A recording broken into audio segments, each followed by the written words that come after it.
FM, the Music and News Authority, is now broadcasting in different major cities in the Philippines. Brigada News FM National 93.1, Brigada News FM Cebu City 89.5, Brigada News FM General Santos City 93.1, Brigada News FM Zamboanga City 88.3, Brigada News FM Cotabato City 89.3, Brigada News FM Toledo City 103.1, Brigada News FM Puerto Princesa Palawan 88.5, Brigada News FM San Carlos City Negros Occidental 95.7, Brigada News FM Coronadal City 99.3, Brigada News FM Kalibo Aklan 102.9, Brigada News FM Daet Camarines Norte 102.5, Brigada News FM Cagayan de Oro 97.5, Brigada News FM Kidapawan City 102.9, Brigada News FM Tacloban City. Soon to air, Brigada News FM radio stations that will embrace and hit the airwaves in other cities in the country. 93.5, Brigada News FM Olongapo City 107.3, Brigada News FM Rojas City Capiz 95.1, Brigada News FM Iligan City 92.9, Brigada News FM Kawayan City Isabela 92.5, Brigada News FM Tuguegarao City 90.9, Brigada News FM Bogo City, Brigada News FM Davao City, Brigada News FM Butuan City, Brigada News FM Surigao City, Brigada News FM Valencia City Bukidnon, Brigada News FM Dumaguete City, Brigada News FM Bacolod City, Brigada News FM Iloilo City, Brigada News FM Baguio City, Brigada News FM, the Music and News Authority, Brigada Mass Media Corporation, now invading the nationwide broadcasting scene. And will soon have its mark in Philippine radio.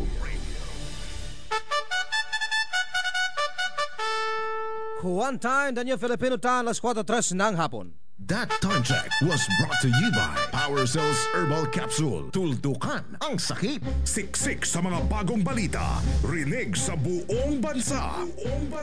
Narito na ang Brigada Balita Nationwide sa hapon. Mula sa Brigada National Headquarters, narito sina Sandy Madarcos at Luna Agimat. Ang programang ito ay hatid sa inyo ng Power Cells Herbal Capsule. Tuldukan ang sakit. Siksik sa mga bagong balita. Brigada Balita Nationwide. Brigada Balita Nationwide sa hapon. Brigada News Headlines. Sa ating mga headlines dahil sa pag-atras sa debate, Binay wala na umanong kredibilidad ayon kay Trillanes.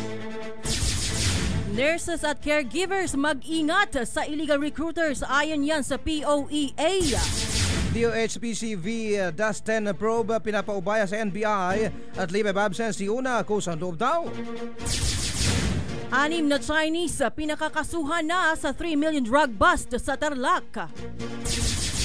Magandang hapon mga kabrigada, hatid ng Brigada News FM Philippines sa Brigada Balita Nationwide mula dito sa Brigada National Headquarters. Kami inyong mga tagahatid balita. Sa ngalan ni Brigada Luna Agimat, ako si Brigada Cheryl Ann Aldave. At Brigada Sandy Madarcos, araw ngayon ng Martes, November 11, 2014. 44 days na lang, Pasko na mga kabrigada. Dumako na tayo sa detalye ng ating mga balita. Brigada National! Ang bahaging ito ay hatid sa inyo ng Power Cells Herbal Capsule. Tuldukan ang sakit.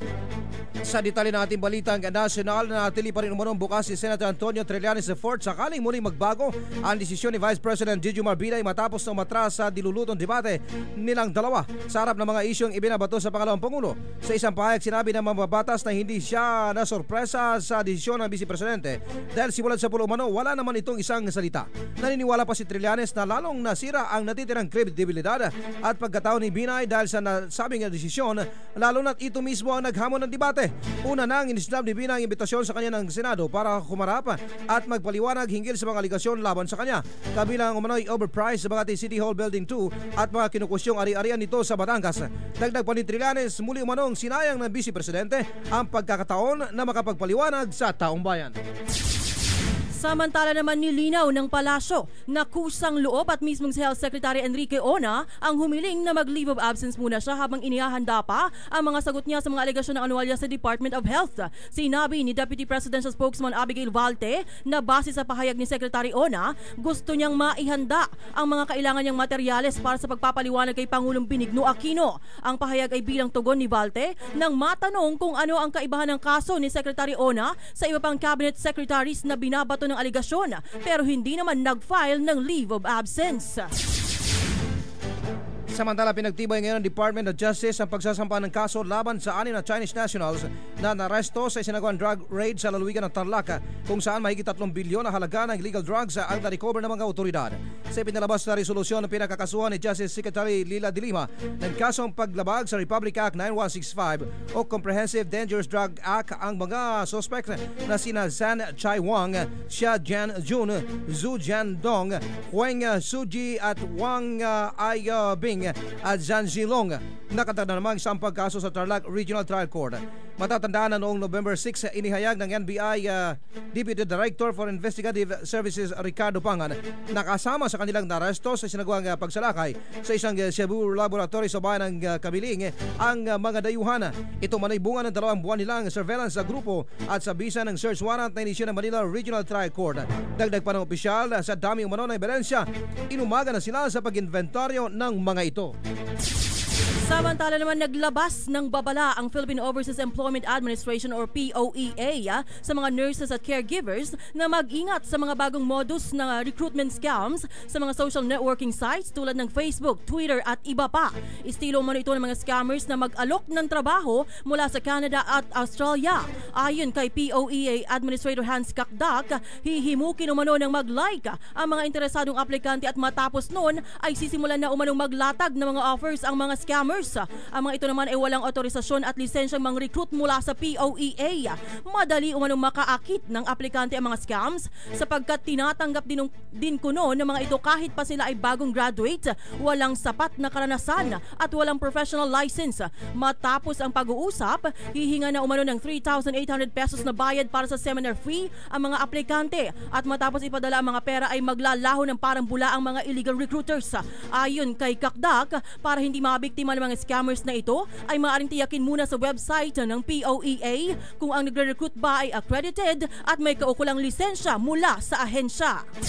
Brigada Balita Nationwide.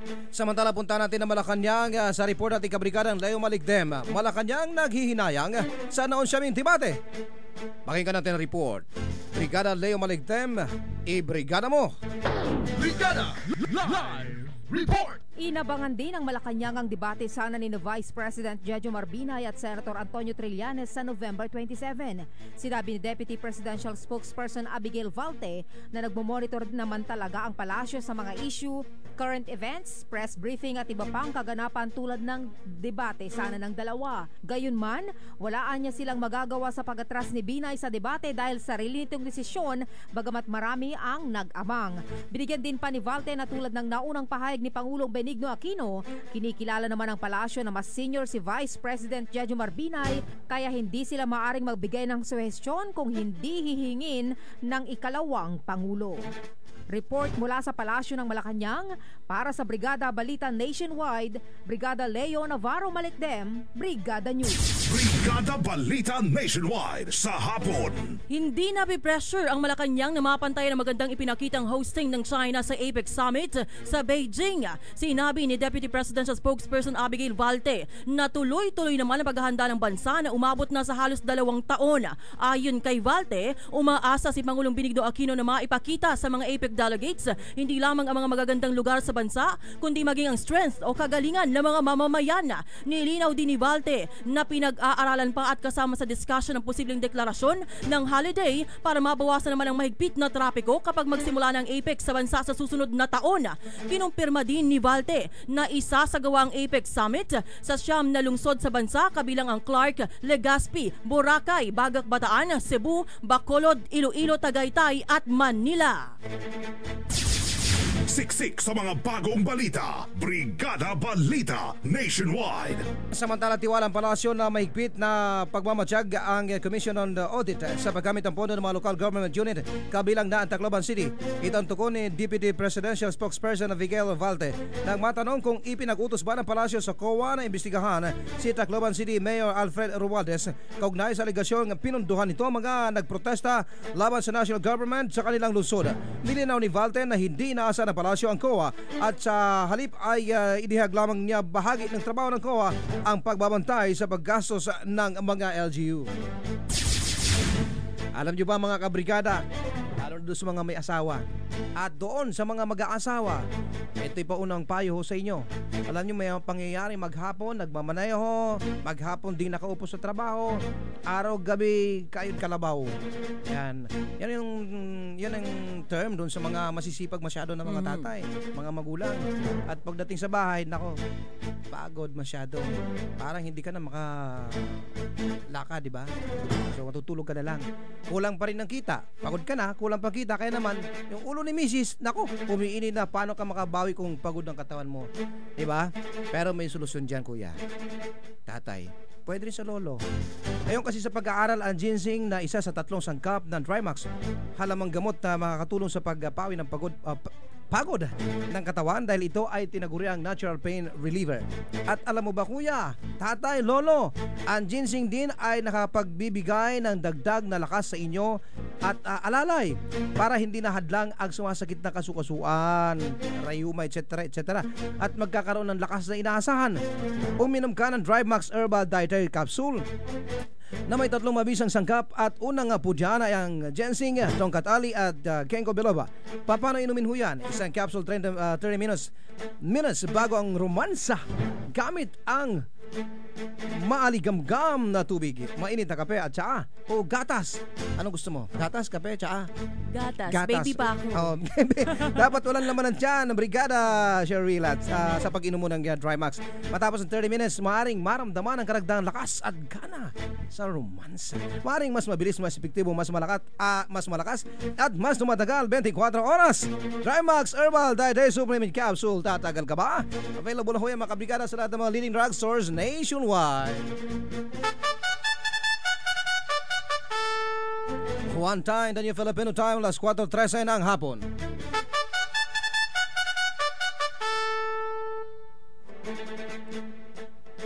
That time check was brought to you by Trimax Adult Herbal Capsule. Tatagal ka ba? Kataw, anak!